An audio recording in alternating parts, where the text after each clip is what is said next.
ওই বুড়িমা কোথায় গেলেন? এখানেই তো ছিলেন, কোথায় গেলেন উনি?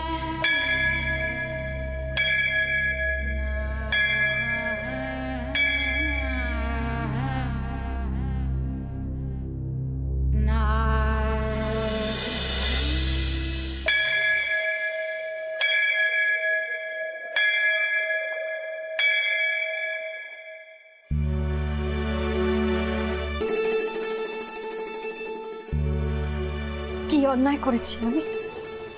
কি এমন পাপ করেছি? কেন এমন শাস্তি দিচ্ছ আমায়? যদি আমি অন্যায় করে থাকি তাহলে তুমি আমার স্বামীকে কেন শাস্তি দিলে? কেন তার প্রাণ কেড়ে নিলে তুমি ঠাকুর? সে তো কোনো অন্যায় করেনি। একজন মায়ের কোল খালি করে দিলে তুমি।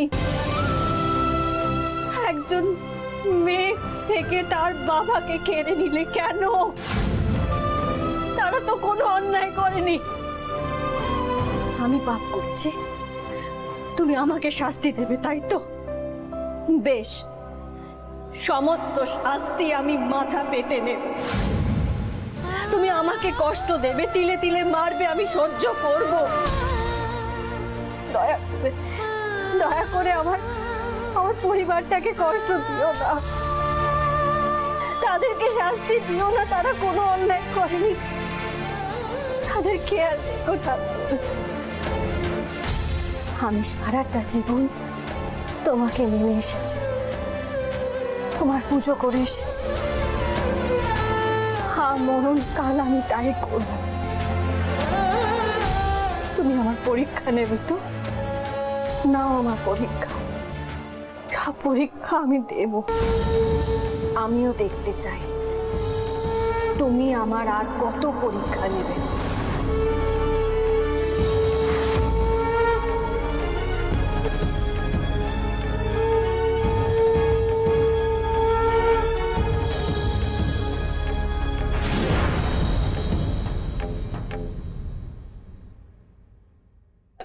আমাকে দয়া করুন মা, আমাকে তাড়িয়ে দেবেন না।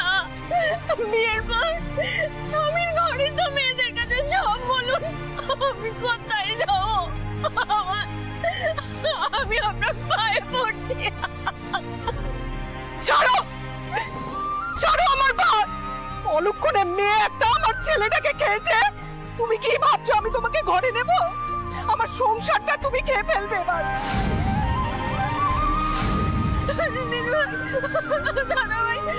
আমাকে ফেলে যেও না, আমি তোমাদের পায়ে ধরছি। আর কান্নাকাটি করে কি লাভ? তোমার পোড়া কপাল। সিঁদুর হচ্ছে মেয়েদের সব থেকে বড় শক্তি, আর সেই সিঁদুর যদি মেয়েদের কপাল থেকে উঠে যায় তাহলে যে কি অবস্থা হয়। আর মাটিতে পড়ে গড়াগড়ি দিয়ে কি করবে?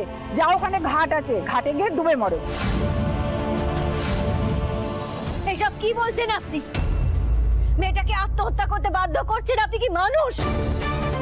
রাজা রামমোহন রায় সেই কবে সতী প্রথা রোধ করে গেছে।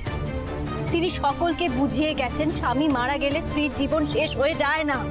কিন্তু আজও আপনাদের মতন মানুষেরা বারবার মনে করিয়ে দেয় যে স্বামী মারা গেলে শুধু দোষ হয় স্ত্রীর। কেন এত অত্যাচার করছেন ওই মেয়েটার উপর? আপনি যেমন আপনার ছেলেকে হারিয়েছেন, ও কিন্তু নিজের স্বামীকে হারিয়েছে। কেন বুঝতে চাইছেন না ওর দুঃখটা, ওর কষ্টটা? এত স্বপ্ন নিয়ে, এত আশা নিয়ে একটা মেয়ে তার নতুন সংসারে পা দেয়।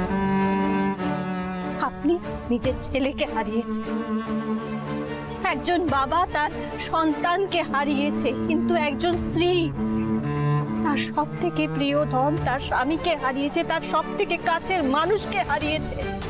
আপনারা শুধু নিজেদের কষ্টটা দেখছেন, কিন্তু মেয়েটা যে তিলে তিলে মরে যাচ্ছে সেটা আপনারা বুঝতে পারছেন না। ওর কষ্টটা, দুঃখটা আপনারা বুঝতে পারছেন না। একটা কথা বলুন তো, বারবার একজন নারীকে তার সতীত্বের প্রমাণ দিতে হয়। আর যদি তার স্বামী চলে যাওয়ার পরে সে তার সংসারকে আগলে বাঁচতে চায়, সেটা কি তার সতীত্বের প্রমাণ দেওয়া হয় না? চুপ করে আছেন, বলুন না।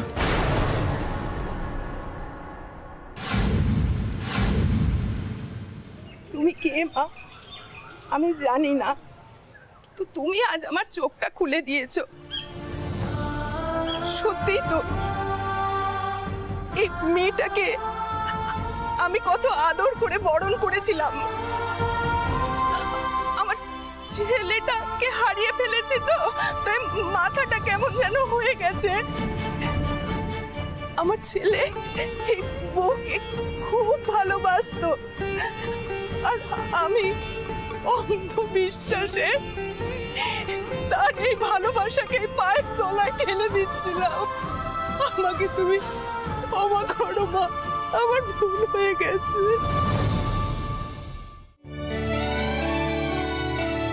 তুমি না থাকলে আমার যে কি হতো, তোমাকে যে কি বলে ধন্যবাদ জানাবো। আমাকে ধন্যবাদ দিও না, আসলে তোমার আয়নায় আমি নিজেকে দেখতে পাচ্ছি। তোমার আর আমার অবস্থা একই। জীবনে চলার পথে অনেক কাঁটা বিঁধবে, কিন্তু দেখবে আশেপাশে মলম লাগানোর জন্য কাউকে পাবে না। সবসময় মাথায় রাখবে এই লড়াইটা তোমার একার। তোমাকে একা লড়াই করে জিততে হবে। জীবনে চলার পথে তোমাকে জিততে হবে।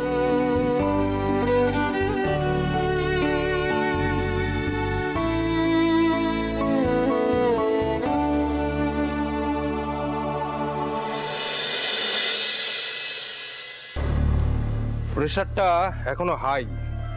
আমি ওষুধ দিয়ে যাচ্ছি, কিন্তু শুধু ওষুধে কতটা কাজ হবে আমার জানা নেই। আপনারা যদি এভাবে ভেঙে পড়েন তাহলে তো শরীরটা আরো খারাপ করবে। আমি জানি যে পুত্র শোক ভোলাটা এতটা সহজ ব্যাপার নয়, কিন্তু তাও নিজেকে একটু তো সামলাতে হবে আপনাদের। আপনাকেও বলছি। কি করে সামলাবো বলতে পারেন ডাক্তার বাবু?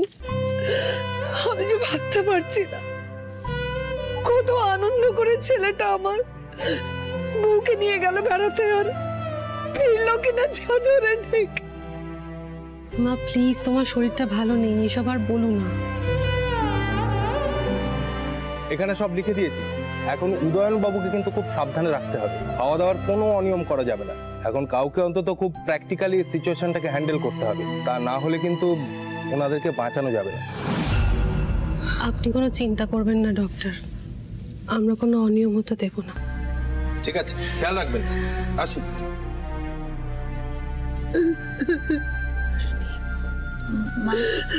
মা